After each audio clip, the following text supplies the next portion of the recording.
Hello friends, स्वागत है आपका उत्तराखंड ऑनलाइन एजुकेशन हब में। तो 12 बजे आपको पता है बायो की हमारी सीरीज चलती है और शाम को 8 बजे फिजिक्स एंड केमिस्ट्री की। तो जो भी न्यू हो गाइज वो चैनल को सब्सक्राइब और वीडियो को लाइक और शेयर कर दो। क्वेश्चन पे बढ़ते हैं। इससे पहले 170 क्वेश्चन हम कर चुके हैं। पहला क्वेश्चन है आज का, नर लैंगिक हार्मोन है, which of these is a male sex hormone. तो male sex hormone adrenal, progesterone, testosterone, FSH। Answer क्या हो जाएगा गाइज? जो टेस्टोस्टेरोन है ये आपका एक मेल सेक्स हार्मोन होता है। दो चीजों का नाम, एक तो टेस्टोस्टेरोन होता है, दूसरा क्या होता है आपका एंड्रोजन। ये दोनों आपको याद रखने हैं, एंड्रोजन और टेस्टोस्टेरोन।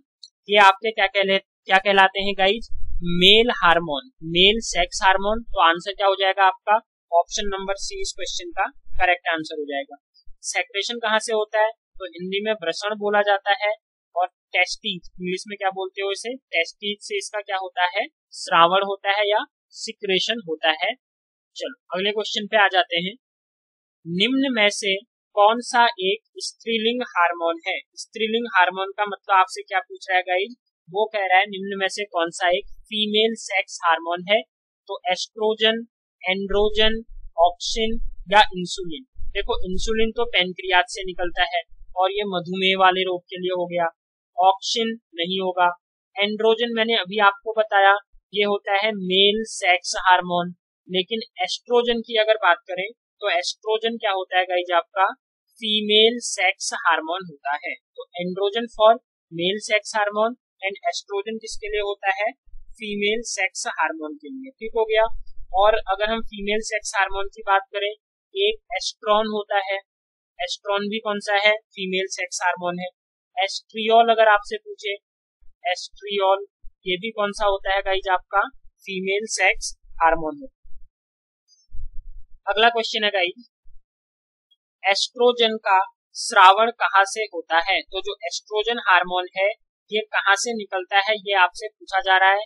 कॉर्प्स ल्यूटिमस द्वारा, कॉर्प्स कैलोसम द्वारा, लीडिंग कोशिकाओं द्वारा या फिर ग्रेफियन कोशिकाओं द्वारा। तो ग्रेफियन वेसल से किसका होता है? आपका एस्ट्रोजन का श्रावण होता है, सिक्रेशन होता है। ऑप्शन नंबर डी आपका क्या हो जाएगा इस क्वेश्चन का करेक्ट आंसर हो जाएगा। ठीक है, एस्ट्रोजन पता है एक टाइप का क्या है? हार्मोन है। अगला क्वेश्चन है, कौन सा हार्मोन लड़ो उड़ो हार्मोन कहलाता है? फाइट फ्लाइट हार्मोन किसको कहा जाता है? तो गाइज ये कौन सा हार्मोन हो जाएगा आपका? जो आपकी बॉडी में क्या करता है, अगर हमें जो क्रोध आता है, क्रोध इसी के कारण आता है, जो भय या तनाव का माहौल होता है, आपने देखा होगा ना, एक अजीब सा बॉडी में क्या होने लगता है, डर टाइप का जो भी लगता है, कोई भी आप व्याग्रता कह सकते हो। ये सब किसकी वजह से होता है? इस हार्मोन की वजह से। लड़ो उड़ो हार्मोन भी इसको कहा जाता है। आंसर है आपका एड्रीनेलिन। अब देखो गाइज, आपको क्रोध भय या तनाव होगा कब? जब आप क्या होगे, किसी संकट में होगे, उसी समय होगा ना। तो जब भी संकट काल होता है, जब भी कोई इमरजेंसी का टाइम होता है, उस समय एड्रेनेलिन हार्मोन क्या होता है? बहुत ज्यादा मात्रा में स्रावित होने लगता है। इसीलिए इसको क्या बोला जाता है? लड़ो या उड़ो। जैसे कोई ऐसी सिचुएशन आगे से आपके शेर आ गया, तो फिर उस समय क्या होता है, या तो मैं शेर के साथ लड़ाई करूंगा या यहाँ से भाग लेता हूँ, इस टाइप की फीलिंग आती है ना। तो ये सब जो फीलिंग आ रही है किस हार्मोन की वजह से आ रही है? एड्रेनेलिन। अगर पूछे ये एड्रेनेलिन का सिक्रेशन कहाँ से होता है, इसका श्रावण कहाँ से होता है, कहाँ से ये निकलता है, तो मेडुला एक जगह होती है हमारे किडनी में। ठीक है, कॉर्टेक्स और मेडुला पढ़ा होगा आपने। बाहर के पार्ट को कॉर्टेक्स बोला जाता है और अंदर के पार्ट को मेडुला। तो इसी मेडुला वाले पार्ट से किसका सेक्रेशन होता है? एड्रेनेलिन हार्मोन का सेक्रेशन हो जाता है। चलो अगले क्वेश्चन पर आ जाते हैं। नेक्स्ट है आपका, मानव शरीर में रक्तचाप नियंत्रित होता है। तो जो ब्लड प्रेशर है वो कौन सी ग्रंथि है जो ब्लड प्रेशर को क्या करती है गाइज? कंट्रोल में करती है। अब देखो ब्लड प्रेशर, आपको जब डर लगने लगे या आप रिलैक्स हो, तो उस टाइम पर, डर के टाइम पर कौन हार्मोन रिलीज करता है? तो आप बोलोगे सर एड्रेनेलिन करता है। तो आंसर भी क्या हो जाएगा आपका? अधिवृक्त ग्रंथि, क्योंकि ये हिंदी में है और इंग्लिश में इसको क्या बोला जाता है? एड्रेनल ग्लैंड बोला जाता है। अगर पूछे ये जो एड्रेनल ग्लैंड्स है कहाँ पर, तो ये हमारी किडनी में होती है। और मैंने अभी बताया आपको 2 किडनी है ना, इस टाइप से आपकी एक किडनी यहाँ होगी, एक किडनी यहाँ। बाहर वाला पार्ट जो है ये कॉर्टेक्स कहलाता है किडनी का। जो अंदर वाला पार्ट है ये पार्ट क्या कहलाता है, मेडुला कहलाता है। और इसी मेडुला वाले पार्ट से आपका क्या होता है, एड्रेनल हार्मोन का क्या होता है, सेक्रेशन होता है। तो ब्लड प्रेशर को कंट्रोल किसके द्वारा किया जाता है, आप बोल दोगे सर कंट्रोल किया जाता है एड्रेनल ग्लैंड के द्वारा। Option number A. Blood pressure से याद रखना, ब्लड प्रेशर आपका हाई कब हो जाता है, तो ब्लड प्रेशर आपका हाई होगा जब आप कोई भी वर्क करोगे, एक्सरसाइज करोगे, तो तब ब्लड प्रेशर हाई होगा। नॉर्मल अगर सोए हुए हो, स्लीपिंग टाइम पर जो हमारा ब्लड प्रेशर रहता है वो क्या रहता है, नॉर्मल रहता है, या आप कह सकते हो कम रहता है। तो इतनी चीजें आपको क्या रखनी है, याद रखनी है। ब्लड प्रेशर 80 से 120 mmHg के बीच में होना चाहिए। स्फाइग्नोमेनोमीटर नाम याद होगा आपको, ठीक है। चलो जी अगले क्वेश्चन पर आते हैं गाइज। नेक्स्ट है आपका, जीवन रक्षक हार्मोन कौन सी ग्रंथि स्रावित करती है, एड्रेनल, पिट्यूटरी, थायराइड या फिर उपयुक्त सभी। आंसर क्या हो जाएगा, देखो जीवन रक्षक हार्मोन, लड़ो या फिर उड़ जाओ, ये सब किसके नाम दिए गए हैं आपको, एड्रेनल हार्मोन के दिए गए हैं। कहाँ पर स्थित होती है, तो किडनी से निकलती है, मतलब किडनी में स्थित है। और आपका क्या पूछेगा इस क्वेश्चन से, ठीक है, कॉर्टेक्स मॉड्यूला मैंने आपको बता ही दिया। जब भी आपको क्रोध आता है या संकट की सिचुएशन आती है तो सबसे ज्यादा जो हार्मोन रिलीज होता है वो एड्रेनल होता है। अगला क्वेश्चन है, मानव शरीर की कौन सी ग्रंथि एक साथ अंतःस्रावी तथा बाह्य स्रावी, देखो एंडोक्राइन तथा एक्सोक्राइन दोनों का काम एक साथ करती है। यहाँ पर आपका क्वेश्चन क्या है, लीवर है। अगर पूछ रहा है largest gland of human body कौन सी है, तो आप बोलोगे सर लीवर है। अगर पूछ रहा है थायराइड की बात करें, तो थायराइड आपकी largest endocrine gland, largest endocrine. अब देखो एंडोक्राइन ये हो गई, तो आप बोलोगे सर एक्सोक्राइन कौन सी है, तो एक्सोक्राइन जो लॉन्गेस्ट है, जो लार्जेस्ट है, वही क्या होगी आपकी लीवर है ना। तो यही पूरे शरीर की भी हो जाएगी और यही बाह्य वाली की हो जाएगी, एक्सोक्राइन की। पैनक्रियाज की बात करें तो पैनक्रियाज में एक आपका क्या निकलता है, इंसुलिन नाम का हार्मोन निकलता है। तो जब भी हार्मोन जो स्राव होता है, हार्मोन जिस भी चीज से निकलेंगे उसको बोला जाता है एंडोक्राइन, और जहां से आपके एंजाइम्स निकलते हैं उसको बोला जाता है एक्सोक्राइन। और अब आप बोलोगे सर तो एक्सोक्राइन क्यों है ये, क्योंकि इससे पैनक्रियाटिक जूस निकलते हैं, अग्नाशयी जूस निकलते हैं, पैनक्रियाटिक जूस, जो कि हमारे भोजन को पचाने में हेल्प करते हैं। इसीलिए पैनक्रियाज को एंडोक्राइन तथा एक्सोक्राइन दोनों का संज्ञा दी गई है। ऑप्शन नंबर ए आपका क्या हो जाएगा गाइस, जिसका करेक्ट आंसर हो जाएगा। ठीक हो गया, आई थिंक इतने में क्लियर हो गया होगा आपको। अच्छा, इंसुलिन निकलता कहाँ से है, तो इंसुलिन निकलता है आपका लैंगरहैंस से, ठीक है, लैंगरहैंस ये आपके अंदर होती है अग्नाशय के, यहीं से इसका क्या होता है, सेक्रेशन होता है। अगले क्वेश्चन पे आ जाते हैं। फ्यूज ग्रंथि, मास्टर ग्रंथि आपको पता ही है, मैंने आगे करवाई है। इंसुलिन है एक प्रकार का, तो इंसुलिन क्या है ये पूछ रहा है, ये एक नमक है, हार्मोन है, एंजाइम है या फिर विटामिन है। तो आप क्या बोल दोगे सर, इंसुलिन एक टाइप का हार्मोन है जो कि कहाँ से निकलता है, पैनक्रियाज, मतलब कि अग्नाशय से इसको स्रावित किया जाता है, और अग्नाशय से भी कौन से लैंगरहैंस, ठीक है, लैंगरहैंस कोशिका होती है, यहाँ से ये क्या होता है, स्रावित होता है। इसकी कमी से अगर पूछे इसकी कमी से कौन सा रोग होता है, तो इसकी कमी से आपको मधुमेह, जिसको कि क्या बोलते हो, डायबिटीज का रोग हो जाता है। ऑप्शन नंबर बी आपका क्या हो जाएगा इसका करेक्ट आंसर। अगला क्वेश्चन है, थायराइड ग्रंथि कहाँ स्थित है, यकृत में, गले में, आंख में या फिर इनमें से कोई नहीं। तो थायराइड कहाँ पर स्थित है सबको पता है। सबसे पहले थायराइड है कैसी ग्रंथि, तो आप बोलोगे सर ये एंडोक्राइन ग्लैंड है। क्यों, क्योंकि ये हार्मोन का सेक्रेशन करती है। थायराइड नामक हार्मोन जो है, थायरोक्सिन हार्मोन सुना होगा ना, थायरोक्सिन हार्मोन कहाँ से निकलता है, तो थायरॉक्सिन हार्मोन थायराइड ग्रंथि से निकलता है, जो कि हमारी उपापचय दर और प्रोटीन को सिंथेसाइज करने में मदद करती है। तो प्रोटीन संश्लेषण को प्रभावित करती है। ठीक है, प्रोटीन संश्लेषण, इंग्लिश में मैं बोल दे रहा हूँ, प्रोटीन सिंथेसाइजेशन। ठीक है, इसको क्या करेगी, हेल्प करेगी। तो आंसर क्या हो जाएगा, देखो कहाँ होती है आपकी यकृत, गला, आंख। आंसर क्या होगा, गले में स्थित होती है। यही जो थायराइड है, थायराइड की कमी से एक रोग हो जाता है जिसको क्या बोला जाता है, गॉइटर रोग बोला जाता है। कौन सा रोग, गॉइटर। हिंदी में क्या कहते हैं इसको, घेंघा रोग। चलो अगले क्वेश्चन पर आते हैं गाइस। निम्न में से किस कोशिका से इंसुलिन स्रावित होता है, अल्फा कोशिका, डेल्टा कोशिका, तंत्रिका कोशिका या फिर बीटा कोशिका। अग्नाशय के अंदर भी देखें तो अल्फा, बीटा और गामा अलग अलग टाइप्स की क्या होती है, सेल्स पाई जाती है। इन सेल्स में गाइस जो बीटा कोशिका होती है ये क्या करती है, आप पे इंसुलिन नामक हार्मोन का सेक्रेशन करती है। तो आंसर हो जाएगा ऑप्शन नंबर डी आपका।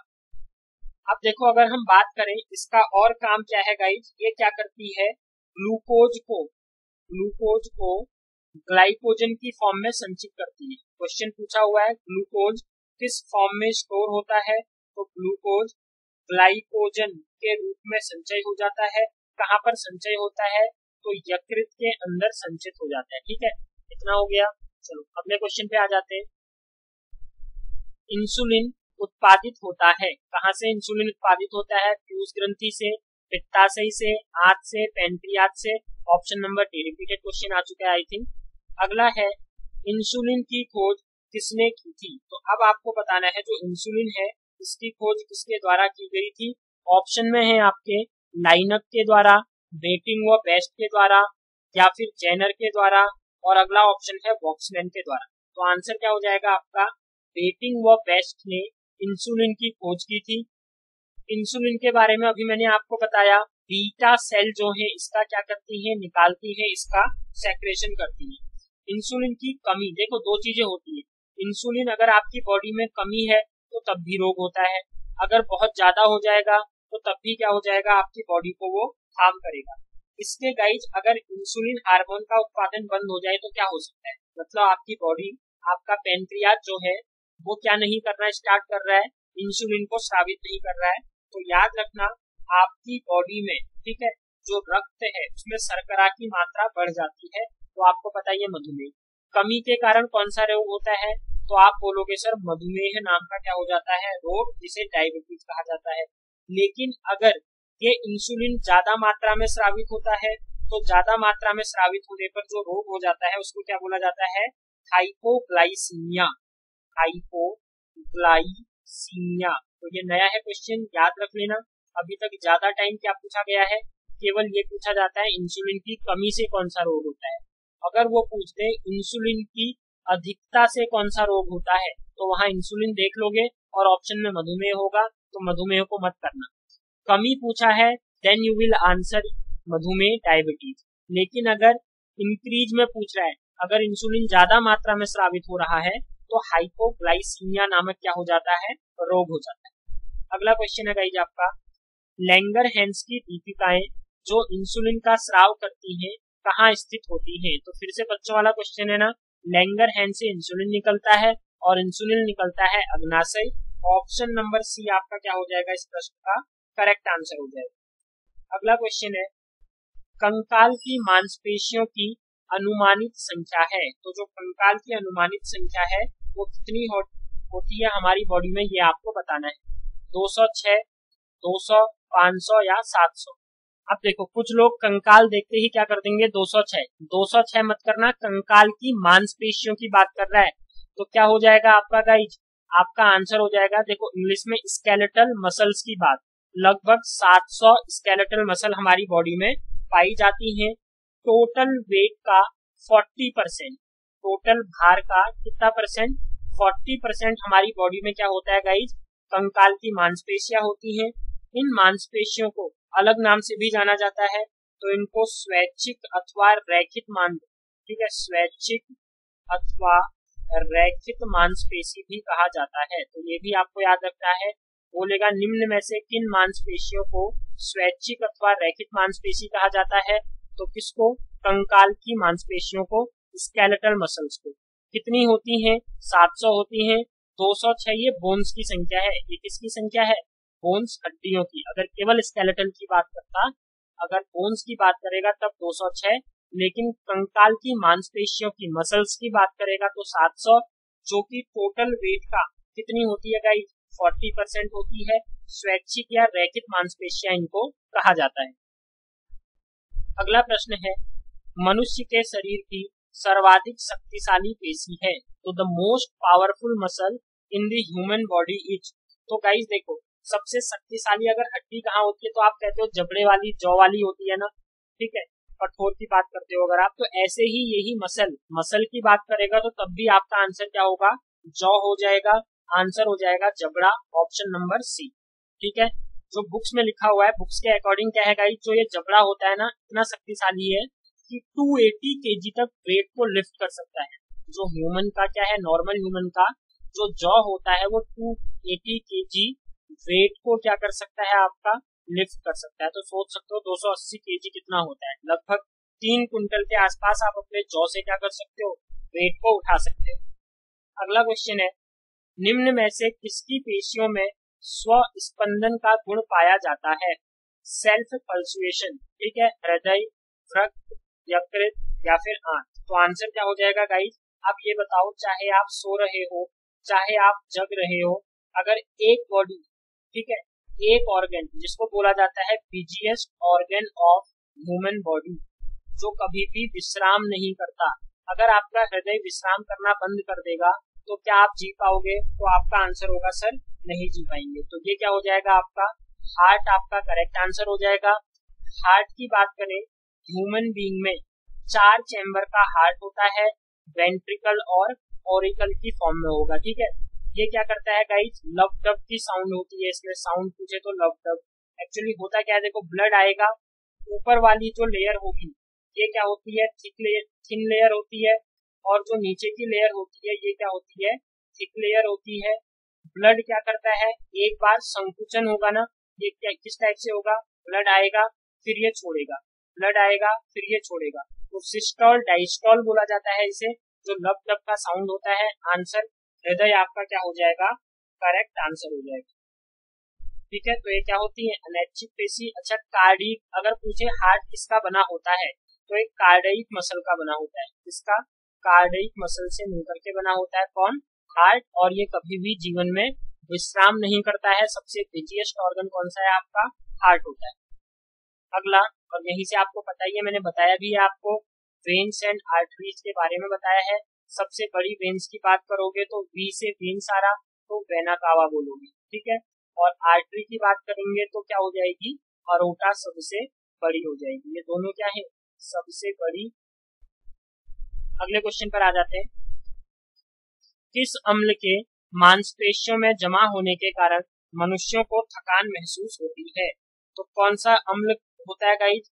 जैसे lactic acid, uric acid, citric acid या पायरुविक एसिड। आंसर क्या होगा? लैक्टिक अम्ल। हमने श्वसन के बारे में बात करें तो श्वसन 2 टाइप से हो सकता है। एक को बोला जाता है एरोबिक रेस्पिरेशन, और दूसरा क्या होता है? Anaerobic respiration. Aerobic respiration with the presence of, ठीक है, किसकी प्रेजेंस में होता है? तो आप बोलोगे ऑक्सीजन की उपस्थिति में। अनएरोबिक क्या होता है? विदाउट ऑक्सीजन, ऑक्सीजन नहीं होगा, होगा भी तो कुछ कम मात्रा में। अब इसको भी हम 2 में बांट देते हैं। एक तो जब कम ऑक्सीजन के साथ होगा, कब? जब लेस ऑक्सीजन होगा, और एक कब होता है गाइस? जब नो ऑक्सीजन होगी, नो O2। और ये किसके लिए है? लेस O2 के लिए। जब लेस O2 की फॉर्म में बनेगा गाइस जी आपका, अब लेस ऑक्सीजन का मतलब क्या है? जब आप ऑक्सीजन की कमी में, जैसे जिम करते हो ना, तो उस टाइम पर क्या होता है? जब लेस ऑक्सीजन होती है तो केवल 2 ATP फॉर्म हो पाती है, लेकिन प्रेजेंस ऑफ ऑक्सीजन में कितनी होती है? टोटल 36 ATP मिल जाती है हमें। तो कभी अगर पूछे टोटल ATP के कितने अणु मिलते हैं, तो आप बोलोगे सर टोटल जो ATP बनती है वो बनेगी 38। लेकिन अगर केवल इतना पूछ दिया उसने एरोबिक में बताओ कितनी एटीपी बनती है, तो आंसर होगा 36। अनएरोबिक या फिर लेस O2 की प्रेजेंस में कितनी एटीपी होती है, 2 एटीपी। तो अब जब ऑक्सीजन की कमी होती है इस टाइम पर, अब हम पे क्या मिल जाएगा गाइज, यहाँ से जो एक एसिड रिलीज होता है, जमाव हो जाता है हमारी मांसपेशियों में, उसी को क्या बोला जाता है, लैक्टिक एसिड। और इसी के कारण मनुष्य को क्या होती है, थकान होती है। अगर ऑक्सीजन ही नहीं है, जैसे किडवन की प्रोसेस होगी, फ्रेगमेंटेशन कहते हो, ठीक है, तो उस टाइम पर आपका जो एथेनॉल होगा, उस समय बाई प्रोडक्ट क्या बनेगा, आपका एथेनॉल बनता है। तो ये तीनों चीजें आपको याद रखनी है, ठीक है। CO2 H2O वो तो आपकी बनती रहेगी, हर प्रोसेस में होगी, लेकिन यहाँ क्या होगा, आपका pyruvic acid, sorry lactic acid बनेगा, यहाँ एथेनॉल बनेगा, और यहाँ तो क्या बनेगा, आपका फॉर्म बन जाएगी एटीपी की, जो एनर्जी मॉलिक्यूल्स होते हैं। और कितने मॉलिक्यूल्स बनते हैं, 36 मॉलिक्यूल। अगले क्वेश्चन पे आ जाते हैं। मानव शरीर के निम्नलिखित अंगों में से कॉर्निया किसका भाग है? तो कॉर्निया कहाँ होती है, सबको पता है, आंख का ये पार्ट है। ऑप्शन नंबर डी आपका क्या हो जाएगा, करेक्ट आंसर हो जाएगा। अच्छा, जो आंख का सबसे सामने वाला पार्ट होता है, क्वेश्चन पूछे सबसे आगे का पार्ट, सामने का जो पार्ट है वो क्या है, तो आप बोलोगे सर ये पार्ट क्या है, आपका कॉर्निया होता है। अच्छा, अगर कॉर्निया की बात करें, देखा होगा आपने इस तरीके से होता है ना, तो ये उत्तल की तरह बिहेव करता है। किसकी तरह हो जाएगा गाइस, ये उत्तल लेंस की तरह होगा, ठीक है।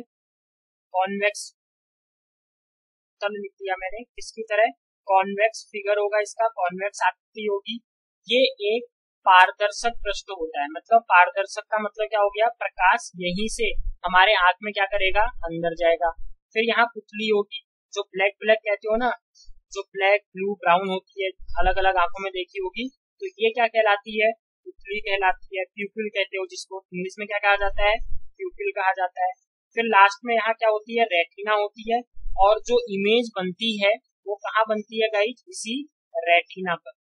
इमेज बनती कैसी है पूछे, तो इमेज जो बनेगी वो बनती है वास्तविक, और वास्तविक प्रतिबिंब याद रखना हमेशा कैसा होता है, उल्टा होता है। तो क्वेश्चन अगर पूछे हमारी आंख में जो इमेज होती है वो उल्टी बनती है, सीधी तो उल्टी बनती है, लेकिन फिर इसे नर्व सिस्टम के थ्रू माइंड में जब भेजा जाता है तो उस समय ये फिर क्या हो जाएगी, सीधी हो जाएगी, और हमारे माइंड पर जो इंफॉर्मेशन जाएगी वो सीधी इमेज की जाती है। तो ये हो जाएगा ऑप्शन नंबर डी, आंख। अगला है, नेत्रदान में आंख का कौन सा भाग प्रयुक्त किया जाता है? तो आंख का कौन सा पार्ट दिया जाता है, ये पूछ रहा है। कॉर्निया पार्ट दिया जाता है आपका, जब भी क्या किया जाता है गाइज, नेत्रदान किया जाता है। अगला है,